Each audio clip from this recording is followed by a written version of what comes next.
بسم اللہ والصلاة والسلام علی رسول اللہ، اما بعد۔ یہ صفحہ نمبر ہے 202 اور آیت نمبر ہے 26۔ اعوذ باللہ من الشیطان الرجیم، بسم اللہ الرحمن الرحیم۔ قال فإنها محرمة عليهم 40 سنة يتيهون في الأرض فلا تأس على القوم الفاسقين۔ قال موسیٰ علیہ السلام نے فرمایا، فإنها بے شک یہ محرمۃ حرام کر دی گئی ہے، علیہم ان پر، یعنی اللہ تعالیٰ کی طرف سے یہ حکم ہوا کہ یہ زمین ان پر حرام کر دی گئی ہے، 40 سنہ 40 سال، یتی ہونا سر مارتے پھریں گے، فی الارض اسی زمین میں، فلا تأسا بس آپ غم نہ کھائیں، علی القوم الفاسقین فاسق قوم پر۔ بات چل رہی تھی قوم موسیٰ اور موسیٰ علیہ السلام کے درمیان۔ ایک شہر تھا جس کو فتح کرنا تھا۔ بنی اسرائیل نے کہا، یہودیوں نے کہا، اے موسیٰ تو اور تیرا رب جا کر لڑو، ہم نہیں جائیں گے۔ اس کے جواب میں موسیٰ علیہ السلام نے اللہ تعالیٰ سے دعا کی تھی، اے اللہ میں اور میرا بھائی جانے کے لیے تیار ہیں، یہ قوم نہیں جا رہی، اس قوم کا معاملہ تیرے سپرد۔ اللہ تعالیٰ نے آگے سے جواب یہ دیا کہ فإنها محرمۃ علیہم 40 سنہ، اے موسیٰ اب بطور سزا کے یہ 40 سال تک اسی میدان میں رہیں گے، 40 سنہ 40 سال تک، 40 سال تک وہ شہر جس کو انہوں نے فتح کرنا تھا، پہلے تو یہ حکم تھا نا کہ شہر میں داخل ہو جاؤ شہر فتح ہو جائے گا، اب یہ 40 سال وہاں نہیں جا سکتے، وہ شہر ان کے لیے 40 سال حرام ہو گیا۔ یتی ہونا کہتے ہیں بھٹکتے رہنا، ایسی زمین میں چلے جانا جہاں سے نکلنے کا کوئی راستہ ہی نہ ہو۔ آپ حیران ہو گئے کہ وہاں سے نکلنا، ایک میدان ہے، میدان سے نکلنا ہی ممکن نہیں تھا۔ اس کو آپ آسان لفظوں میں اگر سمجھنا چاہیں، بغیر کسی دیوار کے، بغیر کسی بیڑیوں کے اللہ تعالیٰ نے ان کو قید کر دیا، اور میرا رب قید کرنے پر قادر ہے۔ آپ دیکھیں نا، کھلا میدان ہے، آدمی نکل سکتا ہے وہاں سے، چلو بھی اس میدان کو چھوڑو کسی اور میدان میں چلتے ہیں، ممکن ہے نکلنا، لیکن یہ اللہ تعالیٰ کی قدرت تھی کہ بطور سزا وہاں سے نکل ہی نہیں سکے، نہ ان کو بیڑیاں تھیں، نہ کوئی دیوار تھی، بغیر بیڑیوں کے، بغیر دیوار کے اللہ تعالیٰ نے وہ میدان ان کے لیے جیل بنا دیا۔ اب اس جیل سے وہ 40 سال تک نہ نکل سکے۔ اب اس میں 2 سزائیں ان کو ملی، ایک تو یہ سزا تھی کہ وہاں سے وہ نکل نہیں سکے، پھنس گئے۔ اب مفسرین نے بڑی بڑی باتیں لکھی ہیں جی، وہ صبح سے لے کر شام تک چلتے شام کو جب جس جگہ پہ پہنچتے تو وہ وہی جگہ ہوتی جہاں سے چلتے، تو یہ ایسی باتیں ہیں۔ اللہ کی قدرت تھی کہ اللہ تعالیٰ نے وہاں سے انہیں نکلنے کا موقع ہی نہیں دیا، لاکھ جتن کرنے کے باوجود وہ اسی صحرائی علاقے میں رہے، وہاں ہی گم ہو گئے۔ اب یہ ایک سزا تھی، بندہ بعض اوقات کسی جگہ پھنس جاتا ہے، وہاں سے نکل نہیں سکتا، یہ ایک سزا تھی۔ اور دوسری سزا کیا تھی؟ کوئی کام نہیں تھا، لیکن اکتاہٹ، یہ بھی ایک سزا ہے جو اللہ تعالیٰ نے ان کو دی۔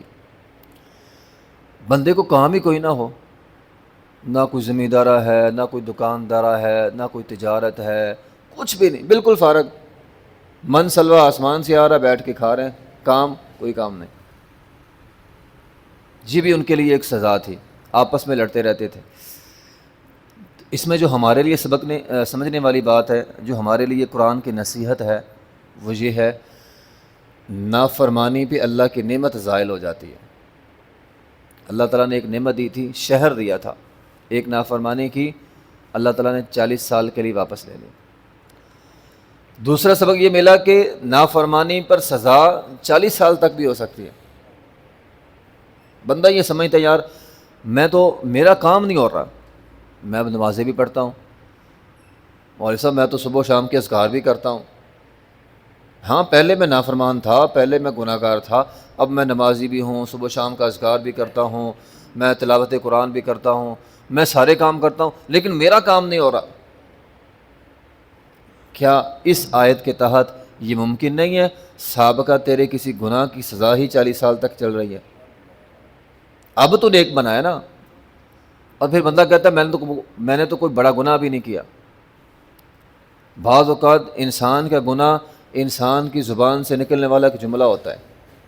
اب انہوں نے کوئی بڑا گناہ بظاہر دیکھنے میں کوئی بڑا گناہ نہیں کیا تھا، زبان سے ایک جملہ نکالا، انت وربک فقاتلا، ہم نہیں لڑتے، اے موسیٰ تو اور تیرا رب جا کر لڑے۔ کیا یہ ممکن نہیں ہے ہماری زبان سے نکلا ہوا جملہ، جس طرح ان کے جملے نے موسیٰ علیہ السلام کو تکلیف دی، ہمارا کوئی جملہ کسی انسان کو تکلیف دیتا ہے، اور یہ ایسی نافرمانی ہے جس کی سزا 40 سال تک چلتی ہے۔ نبی علیہ السلام نے تو یہاں تک فرمایا تیری زبان سے نکلا ہوا ایک جملہ جو اللہ کی نافرمانی کا ہے، جس سے کسی کو تکلیف ہوئی، یہاں تو بات 40 سال کی ہے نا، کہ ان کے زبان سے نکلا ہوا ایک جملہ ان کو سزا 40 سال ملی۔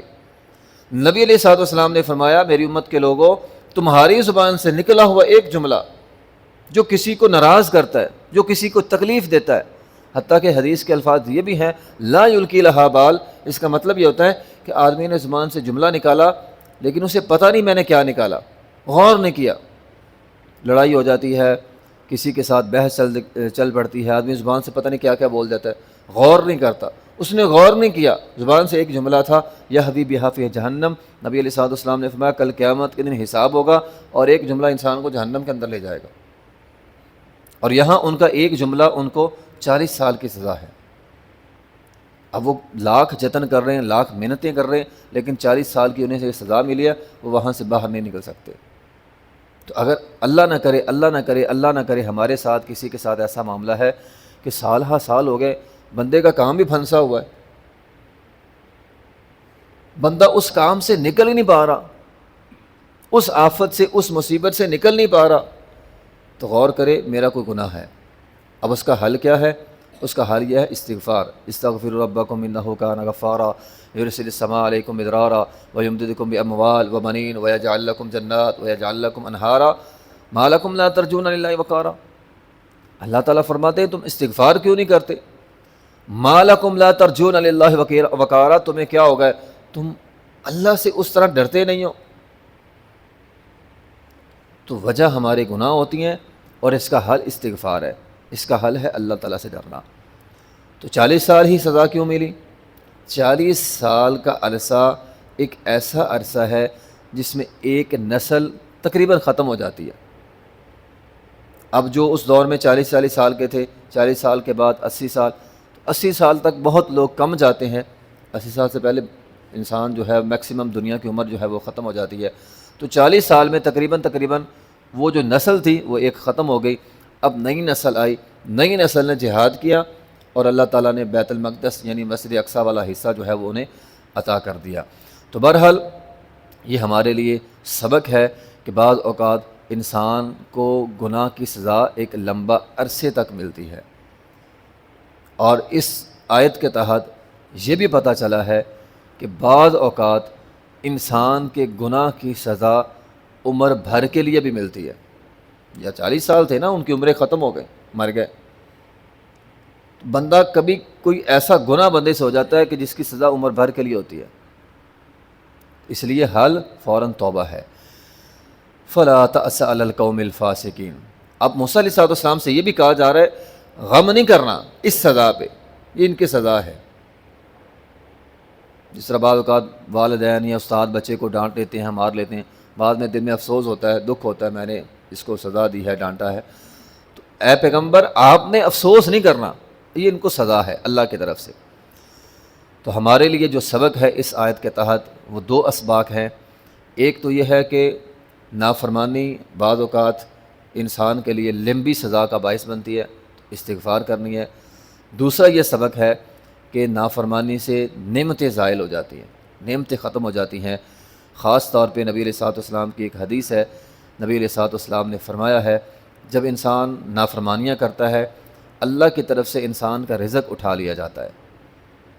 اگر مشکلات زیادہ ہے تو انسان اپنے گناہ پہ غور کیا کرے۔